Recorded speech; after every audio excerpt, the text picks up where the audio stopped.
Esteja convosco. Ele está no meio de nós. Proclamação do Evangelho de Jesus Cristo, segundo São Lucas. Glória a vós, Senhor.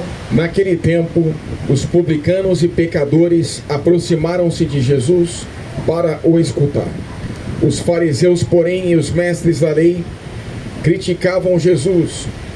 Este homem acolhe os pecadores e faz refeição com eles. Então Jesus contou-lhes esta parábola. Um homem tinha 2 filhos. O filho mais novo disse ao pai: Pai, dá-me a parte da herança que me cabe. E o pai dividiu os bens entre eles. Poucos dias depois, o filho mais novo juntou o que era seu e partiu para um lugar distante. E ali esbanjou tudo numa vida desenfreada. Quando tinha gasto tudo o que possuía, houve uma grande fome naquela região e ele começou a passar necessidade. Então foi pedir trabalho a um homem do lugar que o mandou para seu campo cuidar dos porcos. O rapaz queria matar a fome com a comida que os porcos comiam, mas nem isso lhe davam. Então caiu em si e disse: Quantos empregados do meu pai têm pão com fartura, e eu aqui morrendo de fome? Vou-me embora, vou voltar para meu pai e dizer-lhe: Pai, pequei contra Deus e contra ti, já não mereço ser chamado teu filho. Trata-me como a um dos teus empregados. Então ele partiu e voltou para seu pai. Quando ainda estava longe, seu pai o avistou e sentiu compaixão. Correu-lhe ao encontro, abraçou-o e cobriu-o de beijos.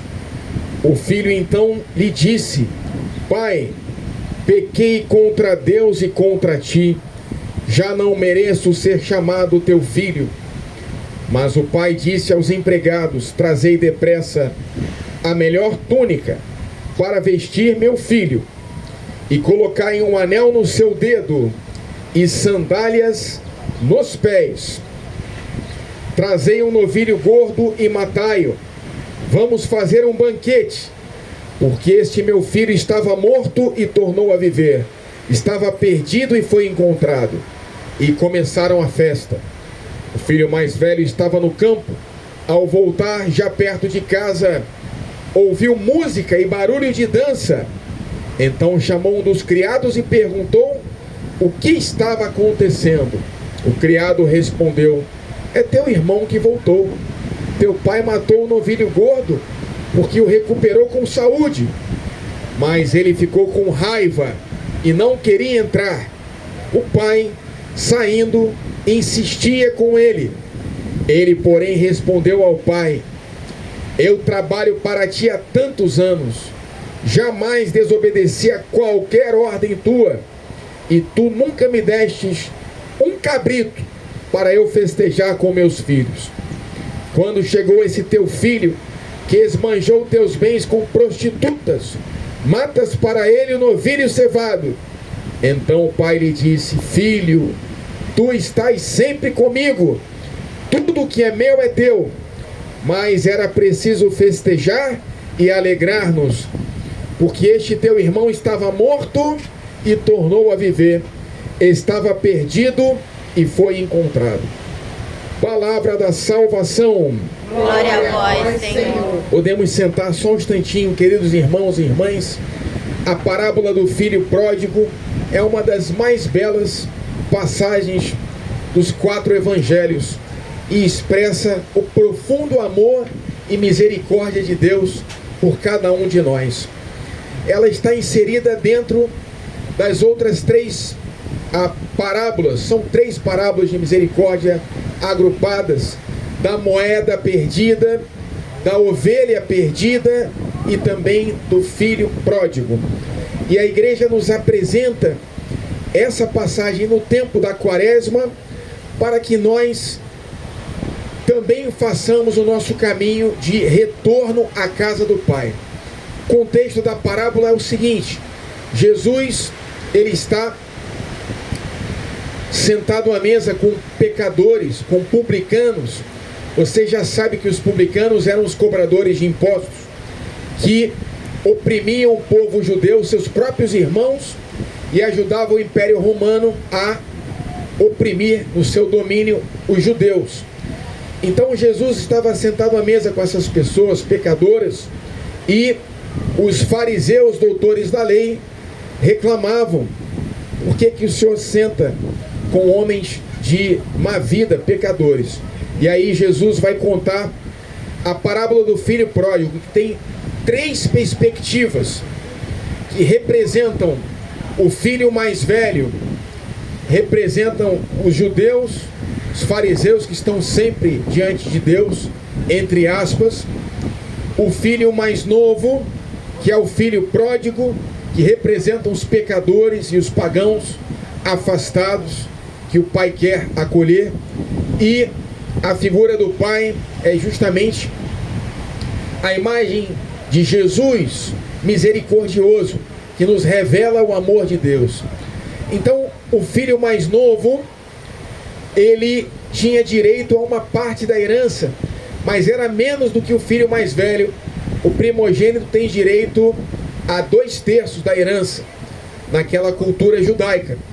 E o filho mais novo, então, num momento de imaturidade, ele pede a herança para o pai.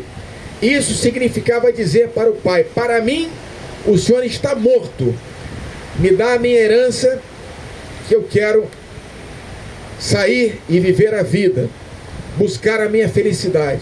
E o pai, sentido no coração, acolhe a liberdade do filho, assim como o Pai do céu acolhe a nossa liberdade. É aquilo que fala Santo Agostinho: o Deus que te criou sem ti não pode te salvar sem ti.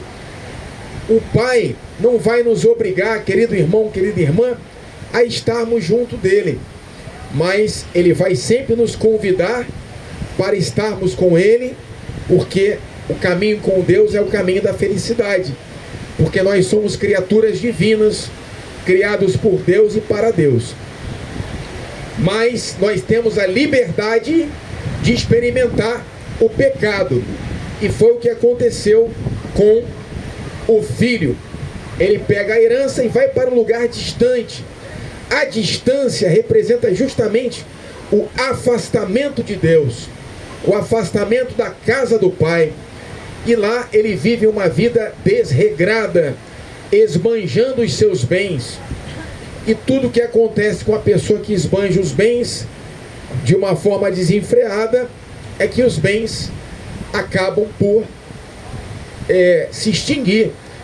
E ele, quando terminou os bens dele, ele começou a passar fome, passar necessidade, e foi procurar emprego, e lhe mandaram cuidar dos porcos, e nem a comida dos porcos ele podia receber. Então, ele sentindo fome, e aí acontece aquele caminho de conversão. As pessoas falam, as pessoas se voltam para Deus ou pelo amor ou pela dor. Ele sentiu, o filho pródigo, a dor da miséria, a dor de estar longe de Deus, de sentir fome, fome de Deus, sede de Deus. A nossa alma, ela tem sede de Deus, como diz aquele salmo: assim como a corça suspira pelas águas, assim suspira a minha alma por vós, ó meu Deus. Você pode tentar saciar essa sede com os prazeres do mundo, com os prazeres do dinheiro, com viagens, com espetáculos, com festas mundanas, mas a sua alma sentirá fome de Deus. E é isso que acontece com o filho pródigo. Ele, arrependido, volta para a casa do pai. Humilhado e humilde, volta para a casa do pai. Nós, no tempo da quaresma, somos convidados a retornar à casa do pai, abandonando tudo aquilo que é excesso na nossa vida, tudo aquilo que é pecado, que nos afasta de Deus, e fazer esse retorno arrependidos.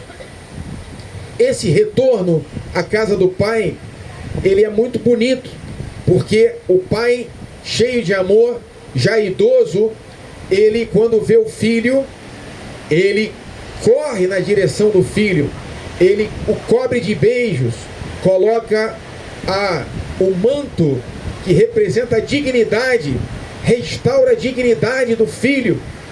Ele lhe coloca sandália nos pés e anel no seu dedo. Ele cobre de beijos, com um sorriso. O filho, ainda desconcertado por tanto amor, ele fala: pai, eu pequei contra o céu e contra ti, né? Acolhe-me como a um dos teus empregados. Mas o pai não quer saber disso. O pai não trata um filho como um empregado e o perdoa. E tudo isso acontece, meu irmão, a cada vez que nós buscamos o sacramento da confissão, da reconciliação. Nós vamos arrependidos dos nossos pecados, o apresentamos a Deus, e o Senhor, através da igreja, do sacerdote ordenado, com a unção do Espírito Santo, nos traz o perdão do Senhor, e há uma festa no céu por um pecador que se converte, pela ovelha perdida, pela moeda que é encontrada. E aí então o pai manda fazer uma festa. Ele pega um novilho gordo, representando a abundância que nós temos na casa de Deus e aquela pobreza que nós temos quando nos afastamos de Deus.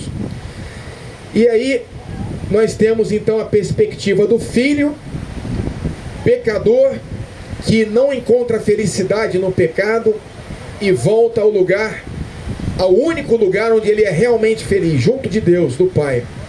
E aí nós temos a figura do filho mais velho. O filho mais velho, ele é incapaz de se alegrar com a felicidade do pai e do filho que retorna. Ele tem o coração endurecido, ele não sabe perdoar como o pai. Ele serve o pai, mas não por amor, mas sim porque ele deseja do pai receber também os bens. E o pai lhe explica: o pai também vai à procura desse outro filho mais velho, que tem o coração endurecido, que não sabe amar, e fala: meu filho, tudo o que é meu é teu. Mas era necessário dar essa festa, porque o teu irmão estava morto e voltou a viver, perdido e foi encontrado. E nós muitas vezes somos esse filho mais velho que tem um coração endurecido, achamos que somos justos, que não somos pecadores e que os outros são os pecadores, que nós não precisamos de conversão e não estamos junto de Deus por amor, mas queremos os bens que Deus pode nos dar, quase como fazendo um comércio com o Pai. Então, em ambos os casos, o filho mais novo que se afasta de Deus pelo pecado, o filho mais velho que está na casa do Pai, mas que não ama verdadeiramente a Deus e não sabe amar os irmãos, os dois precisavam de conversão, assim como todos nós, sem exceção, também precisamos de conversão e voltarmos a Deus nesse tempo da Quaresma, mas com a certeza absoluta que o Pai nos ama profundamente, nos perdoa e quer que nós estejamos sempre com Ele, por amor a Ele e através desse amor, vivendo o amor também pelos nossos irmãos e irmãs. Pela intercessão da Virgem Maria, louvado seja nosso Senhor Jesus Cristo. Para sempre seja louvado.